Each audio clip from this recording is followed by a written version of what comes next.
നിന്റെ ഇഷ്ടത്തോഴനായി നടക്കുന്ന കർണനെ മാത്രം നീ വിശ്വസിക്കരുതെന്ന് ഭീഷ്മർ ദുര്യോധനനോട് പറഞ്ഞു. സഹജമായി തനിക്കുണ്ടായിരുന്ന പോർച്ചട്ടയും കുണ്ഡലങ്ങളും നഷ്ടപ്പെടുത്തിയ കർണൻ വീണ്ടും വിചാരമില്ലാത്ത വ്യക്തിയാണ്. അർജുനനോട് ഏറ്റുമുട്ടിയാൽ കർണൻ പരാജയപ്പെടുവാനാണ് സാധ്യത. ഭീഷ്മരുടെ ഈ വാക്കുകൾ ദ്രോണാചാര്യരും ശരിവെച്ചു. ഈ വാക്കുകൾ കേട്ട കർണന് അത് സഹിക്കുവാൻ കഴിഞ്ഞില്ല. കർണൻ രോഷത്തോടെ പറഞ്ഞു, ഈ വൃദ്ധന്മാർ അസൂയ കൊണ്ടാണ് എന്നെപ്പറ്റി ഇങ്ങനെയൊക്കെ പറയുന്നത്. അതവരുടെ പതിവാണ്. ദുര്യോധനനു വേണ്ടി ഞാൻ എല്ലാം പൊറുക്കുകയാണ്. പാണ്ഡവരോട് എന്നും സ്നേഹമുള്ള ഈ ഭീഷ്മരെയാണ് ഭയപ്പെടേണ്ടത്.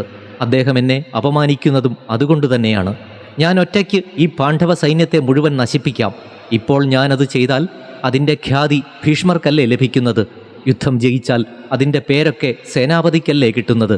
അതുകൊണ്ട് ഭീഷ്മർ ജീവിച്ചിരിക്കുന്നിടത്തോളം ഞാൻ ആയുധമെടുക്കില്ല.